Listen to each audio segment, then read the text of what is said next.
We acknowledge and respect the first humans of the unceded land we call San Francisco, the Ramaytush Ohlone. We condemn the genocide of these and other tribes across the Western Hemisphere. We honor their legacy and history, and we support rematriation and sovereignty efforts.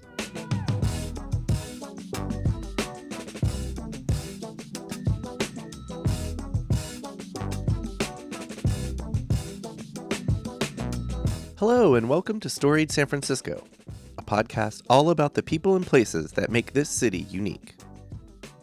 I'm your host, Jeff Hunt. I'm really excited about this one. I've been aware of Friends of the Urban Forest for almost as long as I've lived in the city. Their unmistakable street trees, with stakes and watering bags and the nonprofit's logo, are ubiquitous here.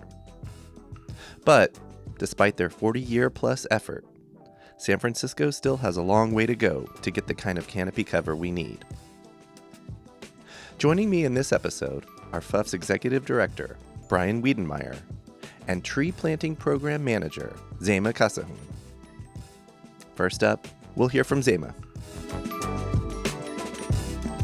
My name is Zeima Kassahun, and I am the Tree Planting Program Manager at Friends of the Urban Forest. If you see 3 stakes, 3 cross braces, and a FUF sticker, someone on my team likely planted that tree. Yes, and I love how you you know exactly what those things are called. Oh. Like the things with the thing and the yeah. That's why they hired me. Yeah, exactly. So I was born in Riverside, California, so born and raised in SoCal. Mm-hmm. And my sister, who's not even a year older than me, went to SFSU, San Francisco State University. State. And at the time when she went, I remember being so jealous because I would visit San Francisco and I was like, this is literally the coolest city I've ever seen. Wow. And I considered it my Mecca for years. I would come every year and I had a plan that I would do. And I was always like, wouldn't it be so cool if I could live there? But I never really thought it was going to happen. I was like, I do forestry. There are no trees in San Francisco. We can talk about that later as well. And then fast forward a few years, so I got my undergraduate degree in environmental science and policy in the East Coast, and I, meandered my way through various universities doing forestry and ecophysiology, and then I was like, man, I would really love to see some applicable change and actually apply what I've learned. And at the time, my sister still lived in the area, and I was like, I don't know what to do next. And she's like, just come out here. You've always loved it. We'll figure it out. And so I applied for a job, applied for Friends of the Urban Forest, and I started doing some digging, and I was like, man, that's a cool organization. I was really about it. And you just dropped the first pun, by the way. What did I say? You said you started doing some digging. I'm going to call that a tree planting pun. That was the first hole of many. You just gave me the green light. The seed of many other puns to come. Oh, good. I'm glad y'all started it, because I'll just be like, boom, boom, boom, boom. I love puns, so thank you. Awesome. So you said, not a lot of trees in San Francisco. Did you not visit, Golden Gate Park or Presidio? What kind of things were you doing when you would visit your sister here? So I would visit all those places. Oh. And to me, from my brain, coming from Southern California, I was like, wow, this place is so green. Fast forward to me working here, come to learn this city has one of the lowest canopy cover of any large city in the United States. Okay. We're right about 11-12%.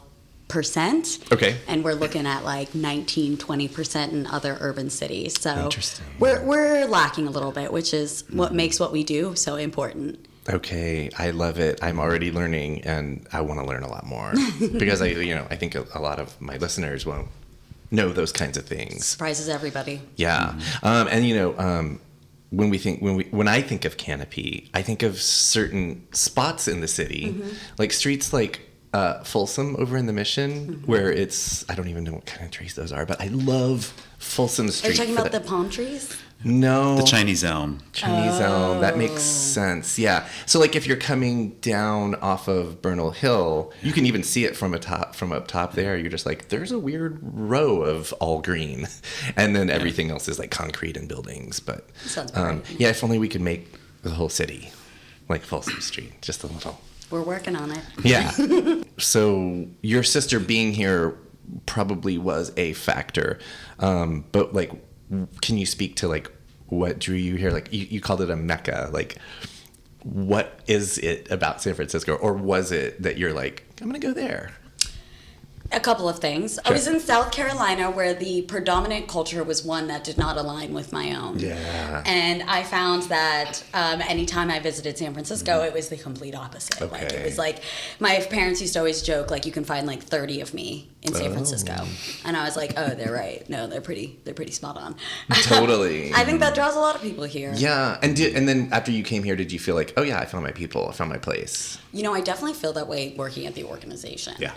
First and foremost, like, I talk about this a lot, but my team is made up of the coolest people in the city. They're really cool, like really, really cool. Okay. One of which is a San Francisco native, and he is constantly teaching me new things, like Nice. Lobos Creek's finest, that water you're drinking. Oh, it's delicious. This is from the Presidio. Okay. You can't find that water anywhere else. That's not Hetch Hetchy. I'm Brian Wiedenmeier, Executive Director of Friends of the Urban Forest, and I came to San Francisco in 2006.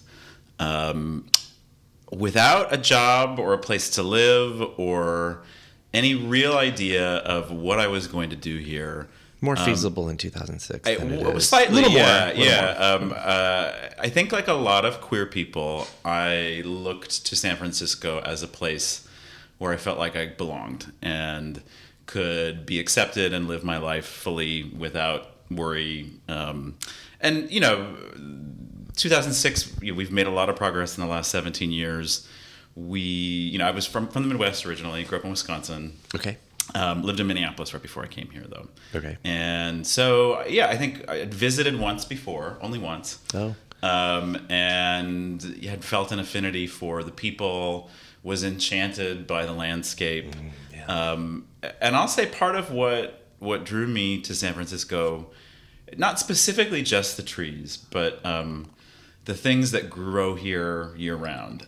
From somebody that comes from a place where it snows and is cold 6 or 7 months out of the year, the idea that in January there are flowers. And and I didn't know any of the trees, or like it was a completely different and foreign set of flora for me. And there was something magic about it too. There's somebody asked me recently if I thought San Francisco should have an official tree, what should it be? It already has an official tree, by the way. It's Uncle John's tree outside of McLaren Lodge. Oh, like a specific tree, not a type of tree. The giant Monterey cypress that's in front of McLaren Lodge in Golden Gate Park. Okay. That John McLaren planted anyway. Okay. But I said it should be the weeping bottle brush, which is not native to California or San Francisco and is going to get me in a lot of trouble, but is native to Australia. But it looks like it's from a Dr. Seuss book. It has the big red flowers and it's kind of spindly, and then the leaves that stay evergreen, they're very short, and I'm going to forget the word for that. There's a term for the shape of it. Oh, I think I had this in a crossword puzzle recently, and I'm forgetting the answer. Again, I'm not a biologist by training, but so what brought me to here was, I think, the culture, what attracts so many people over the years, and I've ended up making my home here. I would say the number one answers to that question is culture / like history, meaning like the artistic community, the queer communities, the sometimes entrepreneurial, for better or worse, communities, and then the natural landscape, flora, fauna, that kind of thing. And those are probably the number one answers to that question that I've found. So a far cry from Oshkosh, Wisconsin. Yeah. Okay. And you said you've been here 17 years. Do you want to talk about what you had been doing up until the time? And also how long you've been with Friends. Sure. I was in my early 20s. I just graduated from college. I was an English major. Same. Love the written word, love communicating, and figured out when I moved here that what I could do is put those skills to use, doing good for causes that I care about. So have been in the nonprofit space for that entire time here in San Francisco, in a variety of different sectors and missions, but this one is really special. Yeah. And how long have you been with Friends of the Urban Forest? I joined as executive director in June of 2021, so it'll be 2 years and a couple months. Okay. Yeah. Congratulations. Thanks, yeah. And then I don't think we heard from you, Zeima, about how long you've lived in San Francisco. I have lived in San Francisco and worked at Friends of the Urban Forest for 4 years, almost exactly. So since about 2019. 2019, yeah. Okay. Well, thank you both. Let's talk about the history. Yeah. What the heck, besides the stakes and the who, what, when, where? Sure. Let's be journalistic for a Friends minute. Friends of the Urban Forest was formed in 1981, so we're just over 40 years old. And its origin story is like a lot of other nonprofit organizations. A group of people who cared about a thing, in this case trees in our city, came together because they thought that the government, in this case the city and county of San Francisco, was not doing enough to address the conditions on the street. And we can talk about the history of San Francisco and going back pre-colonization. What I like to remind folks of is that there were hardly any trees here at all. Mm-hmm. This was a landscape of sand dunes, hills, grassland. Dunes, yeah. There were a couple of groves of coast live oak, we think, by Mission Bay. Maybe it's controversial. The grove in Golden Gate Park was there before colonization. So this is maybe, but it's old. Yeah. Let's put it that way. It's old. Right. They call it old growth, and it's old. Yeah. Whether it's been there before white folks or not. So you say there's no white people and no trees. Yeah, so it's yes. A few. There was the grove down by Mission Bay. That there's evidence that existed. But do we know much about? I mean, I know this is a podcast about trees, but do we know much about the fauna of San Francisco pre-colonization? Oh gosh, I would imagine there were tool elk and other coyotes, birds and pollinators and mammals and predators up the food chain that you see in preserved natural areas along the coast in Northern California. Right. I don't think San Francisco is much different. But no, and maybe some. I'm looking at you. What do you think? That's pretty spot on. My understanding. Yeah. Maybe some mountain lions and coyotes too. I should say the ones that were starting to make a comeback in the early pandemic. Yes. They were probably here too. Bobcats. Yeah. So this place is a completely built environment. People created this city and paved over everything that was there before it. And if you then look at photos of the cityscape from the early 20th century, really until the mid 20th century, cars. There are no trees anywhere in those photos. Yeah. None. Yeah. And so we built a city, and I think the idea of street trees and an urban forest was something that came after the houses and after the roads. Mm-hmm. We had Golden Gate Park, and since the 1870s or 60s, I think. It was just the sesquicentennial. Correct. In 2020. Yeah. So that means 1870 was when Golden Gate Park was founded, and that was talking about John McLaren. Mm-hmm. They reclaimed the sand dunes. They transformed the sand dune. Reclaimed is the wrong word. They transformed the landscape by planting first grasses and then trees. And blue gum eucalyptus and Monterey pine and cypress were the three primary species in the park. Okay. Pretty good. Yeah. Really good. No, but I think that's a good point. Is that Golden Gate Park is a world class, completely manufactured landscape. And Humans did everything. The Stowe Lake is not a real lake. No. It's pumped in water from somewhere else. Yeah. Everything that's there is beautiful, and I love it. But it's humans did all of that. Yeah. But also, it's part. If you consider all the other parks in the state, we have a decent amount of parks, I would say. Mm-hmm. But earlier in the earlier iterations of the city, green spaces were intentional and over here and over here and over here. Well, there's also a very interesting difference that you can see. If you look at photos of Oakland back when it was being settled, there were these massive oak trees, and so it was a part of the idea and the thought process when building cities to maintain those green spaces. But in San Francisco, you had sand dunes, so they weren't necessarily thinking, "Oh, let's preserve this tree for future generations." They were like, "Yeah, let's pave over the sand dune. We can put a building on it, and then now we can use it." So it's completely different mindsets, when you're starting with dirt or really sand rather than natural forests or grasslands. Yeah. So it takes us to 1981, okay. and the group of folks, they were, I think we always say like concerned citizens. I know this may be a problematic term, but folks that saw something, saw the status quo, wanted to change it, and they formed Friends of the Urban Forest and started just friends of each other, or like, do we know much about? I think there were civic-minded folks. They lived in the same neighborhood together. They were like neighbors. Okay. And so our first tree was planted in 1981 in Noe Valley on 24th Street. And I can tell you what species it was even. This is one of my favorite trivia questions. It was a glossy leaf privet. Okay. Which we don't plant anymore. No. but it's still there on 24th and Elizabeth, I want to say. Sounds about right to me. Yeah. That's still amazing. There, 40 plus years later. I'm going to try to get a picture of that for this. Idea. Yeah.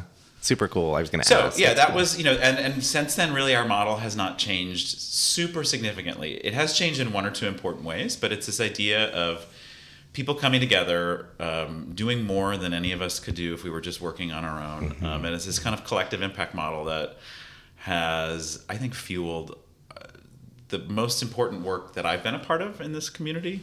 People who see something, want to change it, come together, and that energy of coming together and pouring your passion and your efforts into something that you care about in a focused, organized way. That's how change happens. And then it has like has the organization status as a nonprofit. Was that sort of right off the bat? Relationship with the city? Incorporated in 1981, have always had a close relationship with the city by necessity, because if you're going to dig up the sidewalk, you need a permit to do that, and that was true 40 plus years ago, and it's still true today. It's largely city-owned property, right? Yeah, the public right-of-way. Any sidewalk or street is the public right-of-way. It is the... After how many feet is it? It's like 6 feet after the property line. Exactly. It's still considered the public right-of-way. Right. Yes. Got it. Okay. Yeah, so our relationship with the city has been one that's been a close one that entire time. I think, an important thing, and we could talk more about this, I think the most significant change in how Friends of the Urban Forest has done our work was 2016, when Proposition E passed. That was established Street Tree SF, which is really, prior to that, the street tree was the responsibility for maintenance and the liability of the adjacent property owner. Okay. Street Tree SF changed all that, and the voters changed that. And so since 2017, those trees are the responsibility of the city to maintain. And so that completely changed. We used to be pay to plant. People would come together with their neighbors and raise some money, and they'd come bring us out, and we'd do a block party, and everybody would pay a few $100 and they'd get a tree. That meant, of course, that neighborhoods that were more well-resourced, that had more advantages, had fewer things to worry about in their lives, got more trees. Right. And so we've totally changed our model since then, and it really is focused through a lens of environmental justice on under-canopied or neighborhoods with less trees that have more environmental factors that might cause harm to the people who live there. Okay. I love it. So changing with the times. Yeah, I would say the times maybe catching up is a better way of saying that. That we probably had an imperative to do that work before 2016, definitely, and I think it took that ballot measure to figure out how to change that paradigm. Well, one thing I'm thinking of, like in 1981, it's not ancient past, and I would say the modern eco movement, environmental movement probably started in the late 60s, early 70s, and definitely took off. But, how much of the mission of Friends of the Urban Forest today do you think was already there? Was it just we want our neighborhoods to be prettier? Yeah. I think our mission today is connecting people with nature and each other by planting and caring for San Francisco's trees and gardens. I think the core of that was part of our genesis and part of our founding. I do think, the why behind that, why do we want to do that? For some people it was aesthetic and it was about property value and making things nice, and there may have been some, gatekeeping, we can talk about gentrification and the roles that trees play in that and sort of the public realm, but I think the how we do that work is fairly consistent from our founding.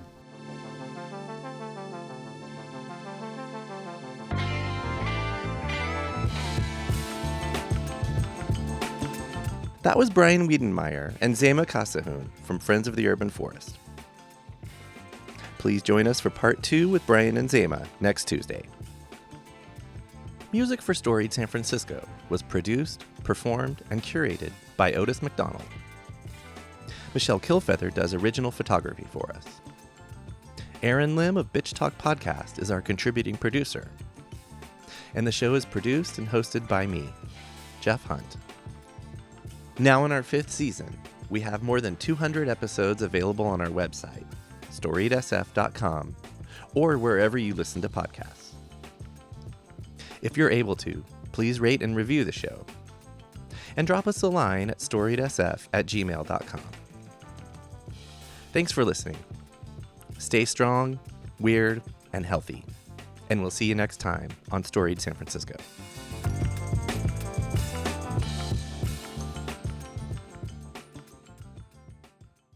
This podcast is a proud member of the BFF.FM podcast network. Learn more at podcast.bff.fm. BFF.FM, best frequencies forever.